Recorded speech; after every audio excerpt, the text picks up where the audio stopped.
Uma vez que não é comprovado que os insetos são sencientes, por que os veganos defendem que os insetos devam ter o direito de não ser tratados como propriedade? Isso aí é mais ou menos, né? Porque esse caso aí deve estar falando das abelhas, basicamente, que os veganos são contra o mel, mas eu conheço um monte de gente que é vegana e mata mosquito. Eu mesmo, às vezes, se eu sou picado por um mosquito e não tenho consciência, às vezes eu dou no instinto, sentir uma picada, já faz assim, pá! E isso é uma conduta que não é adequada, é uma conduta violenta. Então os veganos que são ligados no código da não violência, eles são contra a violência. E você tratar algo como propriedade, algo que é vivo, é uma coisa violenta. Então assim, insetos como propriedade, eu não vejo muito além da questão do mel, essa questão da propriedade, mas ao meu ver todos os animais têm direitos iguais. Só que aí já ficam questões mais profundas, porque por exemplo os insetos são os animais que mais matam os seres humanos. Então a questão da dengue, chikungunya, febre amarela, etc. fica um pouco complexo. Daí tem pessoas que acham que a nossa vida é mais importante que a vida deles e tal. Eu sou muito mais da prevenção da pessoa. Porque eu acredito, por exemplo, a pessoa mora num lugar que é foco de dengue, mas ela não é obrigada a morar naquele lugar, ela pode se mudar. Então, ao meu ver, não tem sentido ficar cauterizando tudo, né? Pulverizando tudo com esses detetizadores, etc., matando animais. Então, é muito complicado mesmo. Essa questão é muito sensível. Porque tem pessoas que ficam injuriadas com barata, que ficam injuriadas com formiga, que mata. Eu tenho um trato diferente, eu procuro tentar não matar nenhum animal. Se eu vejo uma aranha na minha casa, eu pego a aranha e tiro da casa. Eu não mato barata, eu vejo a barata correr e deixo ela se esconder em algum lugar, incentivo ela para se esconder, para não ter que matar o animal. Enfim, essa é a minha posição. Então, complicado falar em nome de veganos. Complicado, eu falo a minha ideia, a minha opinião. Se as plantas... Vamos lá, opa, pulei aqui. Se as plantas podem respirar sem auxílio de pulmões ou guelras, se as plantas podem comer sem ter estômago ou músculo, por que elas não podem pensar e sentir, mesmo sem ter um cérebro e nervos? Ao meu ver, as plantas pensam e sentem. Só que é um tipo de pensamento diferente do pensamento humano e é um tipo de sentimento diferente do sentimento humano. Mas já é comprovado, tem várias experiências que mostram que as plantas têm sensações e que as plantas se comunicam. Então, eu recomendo que você leia o livro Autobiografia do Yogi. Quando Paramahansa Yogananda, lá por 1930, conheceu um botânico nos Estados Unidos que tinha várias pesquisas com as plantas. E ele fazia algumas experiências, por exemplo, ele cortava uma planta com uma sensação de maldade, assim, para testar o que a planta fazia. E quando ele entrava no laboratório, aquela planta vibrava e falava para as outras plantas, através da vibração, que aquele homem estava chegando. Então todas as plantas já ficavam conscientes de que o cara estava chegando. Então, e como que ele media isso? Com alguns aparelhos que mediam a vibração das plantas.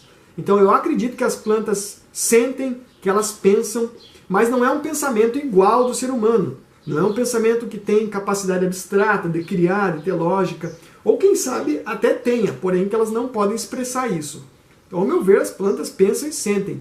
E eu vejo muito isso no trato com as plantas. Eu sou um permacultor, eu tenho muito carinho com plantas, muito amor, eu tenho várias plantas, eu cultivo árvores frutíferas, eu cultivo hortaliças, e eu me relaciono com elas com muito amor, com muita troca, elas estão trocando energias comigo.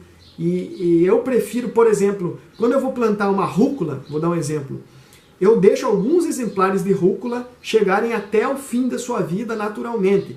Enquanto eu estou colhendo alguns exemplares, outros estão indo até o fim do ciclo, produzindo flores, sementes, e essas próprias sementes vão continuar as próximas safras. Então eu trabalho dessa forma. Eu respeito muito a vida das plantas, elas são minhas amigas, e eu percebo que às vezes só se você deixar alguma pessoa cuidando das suas plantas, elas podem ter outro comportamento. Eu percebo a vibração das plantas e eu acho realmente que elas têm como se comunicar com a gente. Quem é mais sensível sabe disso.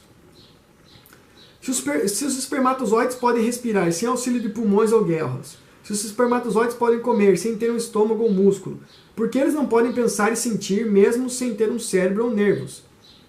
Aí já é um pouco, eu já acho que é um pouco diferente, porque o espermatozoide ele é uma célula do corpo humano. Então ele não é uma coisa solta no universo. Ele faz parte de um humano. Então, ao meu ver, o espermatozoide carrega os pensamentos e sentimentos do humano que gerou aquele espermatozoide. Então, meus espermatozoides, agora que estão nos meus testículos, seja que está dentro ou fora do meu corpo, eles carregam a minha informação, o meu pensamento e o meu sentimento. Eles não são um ser separado. O espermatozoide não é assim, se fosse assim, eles seriam milhões de consciências. Então, imagine cada vez que o camarada ejacula, se ele ejacular fora de uma mulher, imagine quantos milhões de almas que ele está matando. Seria uma questão de genocídio. A masturbação seria o genocídio em massa. Então a maioria dos adolescentes era pior que o Hitler e matava milhões de pessoas por dia. Então isso é meio absurdo. Então na minha concepção, eles carregam a vibração de quem produz eles. E aí a concepção, o que muda isso é quando as duas coisas se encontram. É como se o espermatozoide é uma metade e o óvulo é outra. Quando eles se encontram, eles formam um inteiro. E esse inteiro é um novo.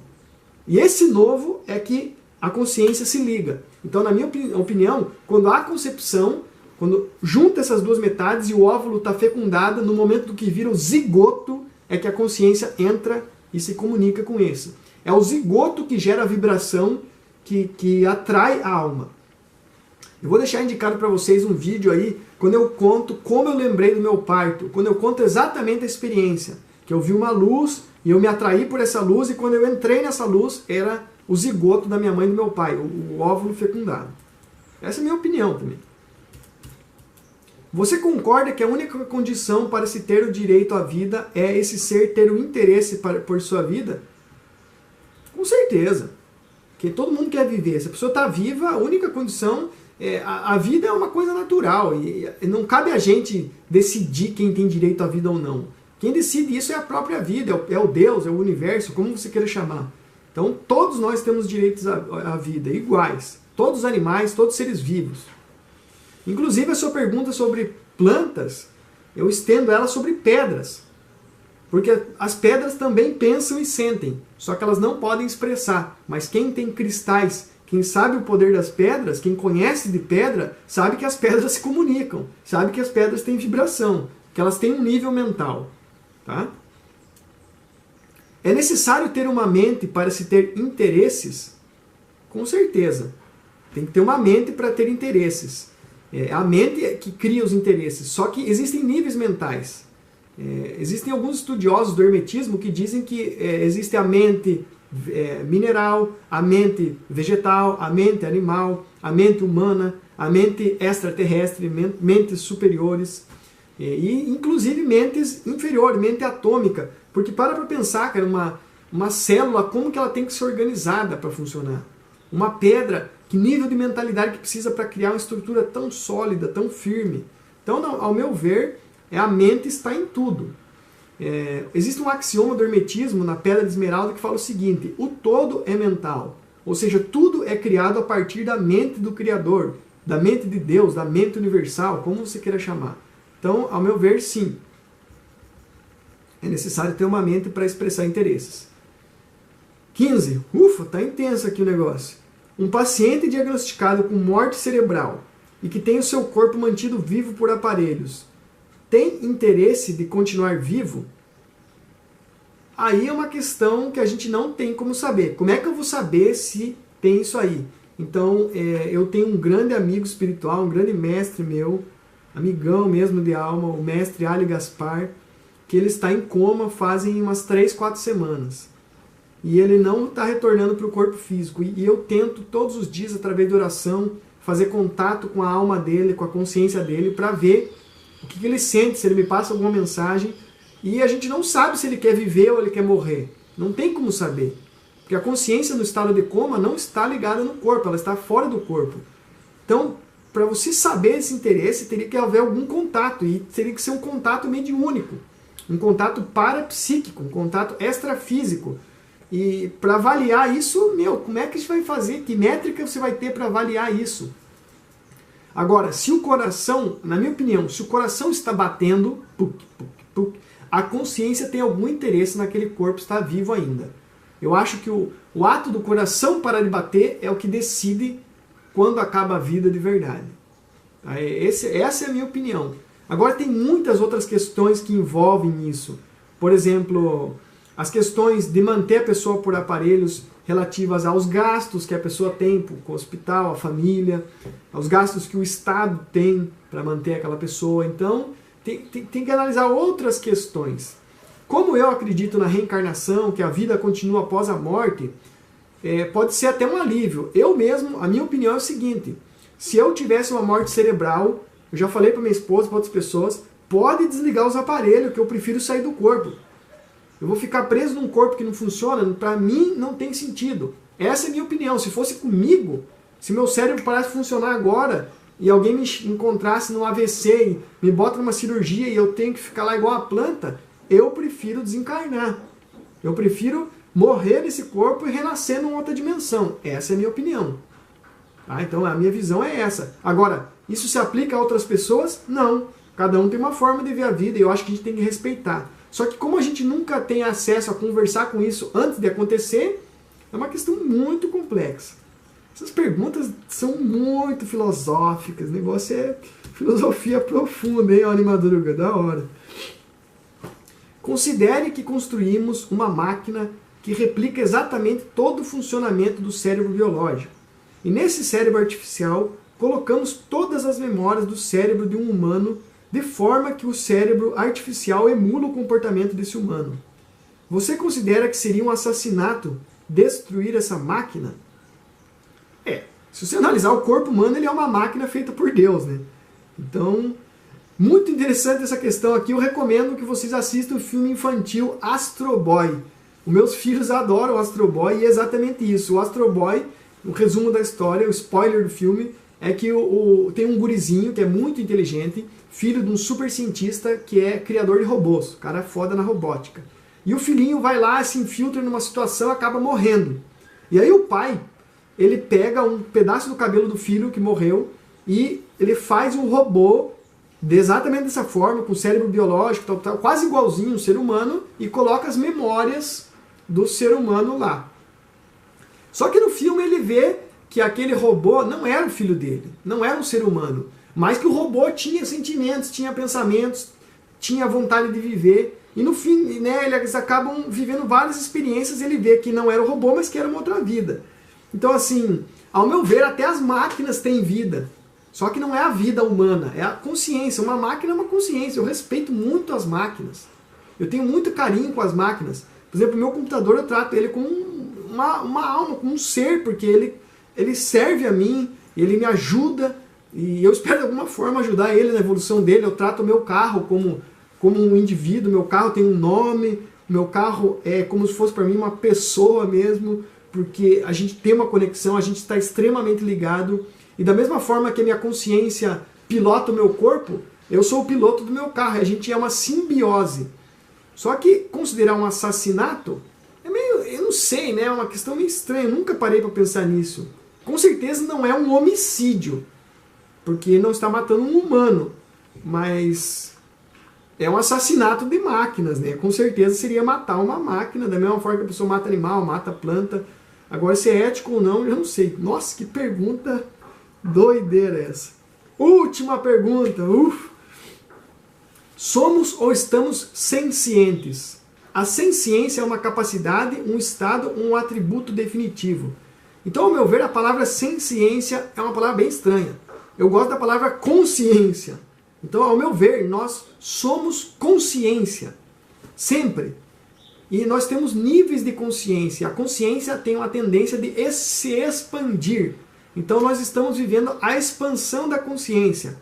Então, a consciência que está no estado mineral, cedo ou tarde, ela vai se expandir para o estado vegetal, depois ela vai se expandir para o estado animal, depois ela vai se expandir para o estado humano, depois ela vai se expandir para o estado extrafísico, extraterrestre, níveis superiores. Então, na minha visão, tem diversas raças de seres extraterrestres. Inclusive, se você não sabe, não percebeu, já vou te falar na tora que eu sou um extraterrestre num corpo humano. Eu venho de outro planeta, não vim nesse planeta aqui. E faz muitas vidas que eu sou um humano, mas eu nasci, a minha consciência foi concebida em outro planeta. Então aí, quem não acredita em ET, você pode achar uma doideira que eu tô falando, uma mentira, uma bobeira, mas isso é sua opinião. E eu conheço um monte de extraterrestres aqui no planeta Terra, que estão aí disfarçados de humano, que tem corpo humano, e também conheço extraterrestres extrafísicos. Às vezes eles até aparecem nos meus vídeos aqui, se você tiver sensibilidade, você vê alguma aura, algum vulto. Depois, algum dia, eu vou contar para vocês minha experiência com ETs. Se você tem interesse, já deixa nos comentários aí saber mais sobre ETs. E é isso aí. Então, na minha opinião, a consciência começa no todo. E, ao meu ver, somos todos uma única consciência que se expressa de infinitas formas. Então, quando a gente expandir a nossa consciência no máximo, a gente chega no nível conhecido como Cristo, como Buda, como Krishna, como Kutastha Chaitanya, que é a consciência da unidade, onde nós percebemos que somos todos um. E se a gente chega nesse nível, a gente entende que tudo é vivo, que tudo tem consciência, que tem que respeitar e amar tudo. Amar a matéria, amar uma pedra, amar uma planta, amar um animal, amar um ser extrafísico, uma consciência de outra dimensão. Então esse foi o vídeo de hoje, extremamente filosófico, profundo. Tenho certeza que a maioria dos inscritos aqui do canal não tem paciência para assistir o vídeo até o fim, e concordo, porque é muito trololó, é muita ideia. Mas se você assistiu até agora, diz aí nos comentários, fala, Maltama, assisti o vídeo inteiro, deixa a sua opinião, fala aí o que você acha desse assunto, se expressa, vamos compartilhar sabedoria, vamos debater se você concorda, se você discorda. Mande também suas perguntas, seus mega questionários como este, para que a gente possa gerar conteúdos que talvez sejam do interesse de outras pessoas.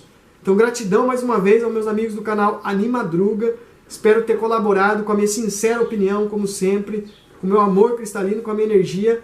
Esse foi o vídeo de hoje, um grande abraço, até breve.